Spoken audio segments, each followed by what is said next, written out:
unification lightweight title fight. Oh, what a left hook by Castillo, and Corrales is down. The mouthpiece comes out. 4, 5, 6, 7, 8. Come to me, come to me. You all right? You want to continue? We're all standing here. Fadeaway boom. Corrales coming back after being on the canvas twice here in the 10th. And Castillo steps back. Corrales swinging. Castillo's in trouble. Weak steps in, and the fight is.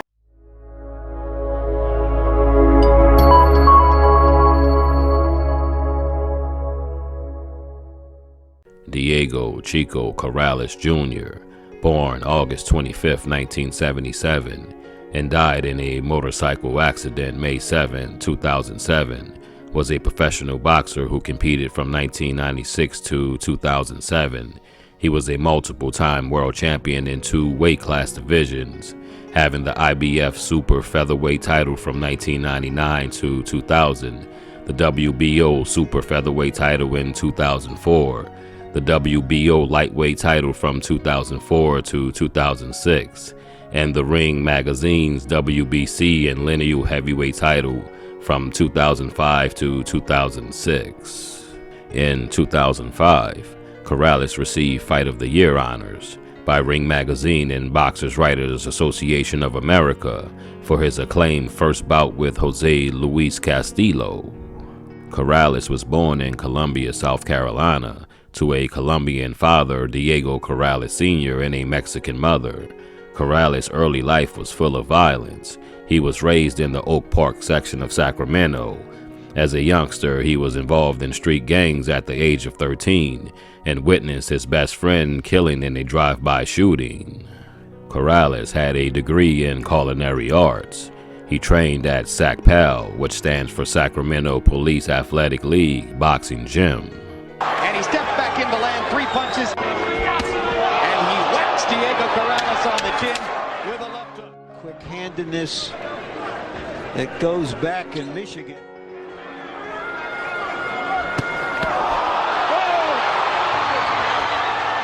Well, there's a brilliant performance by Floyd. But you wonder if Corrales, in getting back down to 130 pounds. Oh no. It's been a masterful job here. This has been a job of pure boxing. All right, let's take a look at some of Corrales' most notable fights. On January 20th, 2001, Corrales challenged Ring Magazine's number 2 ranked super featherweight and number 7 pound-for-pound Floyd Mayweather Jr. for the WBC super featherweight title and recorded his first knockdown and first loss.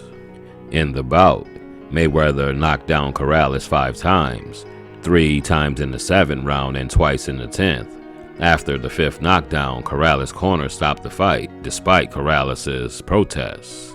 Shortly after the Mayweather fight, Corrales served 14 months in prison after opting for a plea bargain on charges he faced for abusing his pregnant wife, Maria. This is the best hand speed we've seen from Corrales in a long, long time. There's the hook. Slapped a little bit with those 2 hooks. Otherwise, they would have for Casimiro. Let's just assume it has not been a factor here in the rematch. Corrales doubling up on the jab, holding off with the right. Corrales, but you would look round 6. That's the big difference. And recall Casimiro had a big one on his forehead in the first fight on the clash of heads. Now Casimiro, that's taunting, that's desperation by Casimiro. That shows you he is befuddled. In 2003, Corrales returned to the ring. After easily winning 4 fights, Corrales fought against Ring Magazine's number 1 ranked super featherweight, Joel Casamayor. After the 6th round, the fight was stopped because of a deep cut inside of Corrales' mouth. On March 6 in 2004, there was a rematch for the vacant WBO super featherweight title, and Corrales won by a close split decision.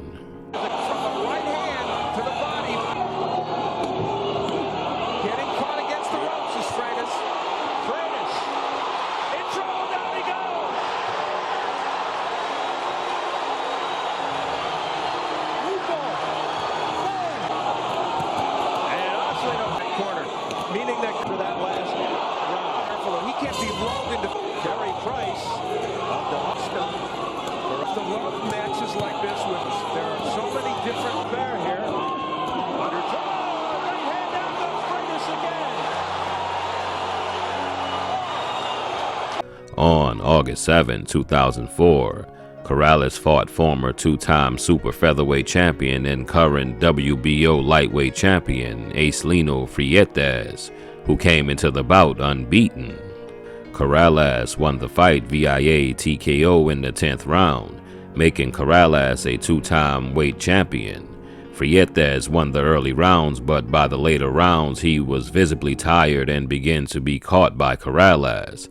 After rising from the canvas for the third time, Freitas walked away from the referee and quit. To the point where he may very well need a knockout. With a minute 35 to go, he's got a long way to go, Corrales.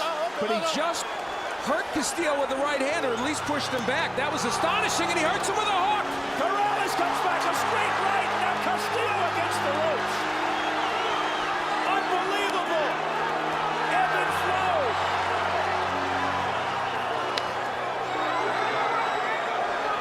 They're all standing here. Mandalay Bay. Corrales coming back. On May 7, 2005, Corrales defeated WBC and Ring Magazine's lightweight champion Jose Luis Castillo via TKO in the 10th round, giving Corrales his fourth title in 2 weight classes.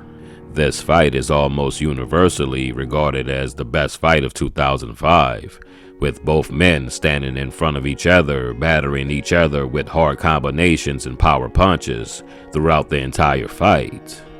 Finally, in the 10th round, Castillo knocked down Corrales. Seconds later, Castillo knocked down Corrales again. Corrales managed to beat the count, and after a point was taken away from excessive spitting out of the mouthpiece, Corrales connected with a punch that Castillo later called a perfect right hand. Corrales then trapped Castillo against the ropes and landed numerous punches, causing the referee Tony Weeks to stop the fight. A rematch between Corrales and Castillo occurred on October 8, 2005. On the day before the fight, Castillo weighed in 3.5 pounds over the 135 lightweight limit. Since Castillo did not make the weight, the fight became a 9-title bout. The two fighters continued the same fighting style that they had used in the first fight, trading inside punches throughout the first 3 rounds. Early in the 4th round, Castillo knocked down Corrales with a left hook to his chin. Corrales wobbled to his feet at the referee's count of 10, causing the fight to end.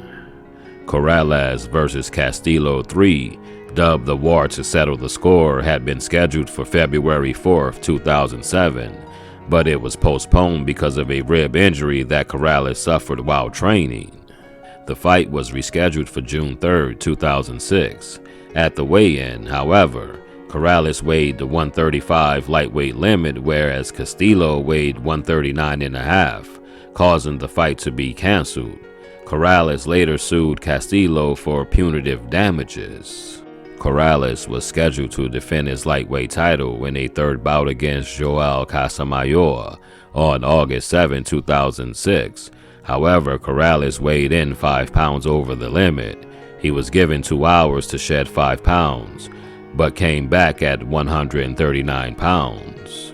Corrales would have been stripped of the title if he had won the bout, but Casamayor defeated him by split decision for the WBC and Ring lightweight title. On April 7, 2007, fighting in the welterweight division this time, Corrales lost a unanimous decision to Joshua Clottey. Corrales was dropped in the 9th and 10th round and lost by the score of 97-90, 98-89, and 100-87. All of us in the boxing community that watched Diego Corrales knew he was far from a perfect man. I'm gonna read an article from ESPN.com. In January of 2001, Corrales had made a decision that would affect not only his life and the lives of his family, but permanently place a cloud over his already shaky public image. And as he sat around the dinner table with his mother and girlfriend, Corrales was about to break the news that he had accepted a plea bargain that was placing him in prison for 2 years on one count of abuse against his then wife, Maria.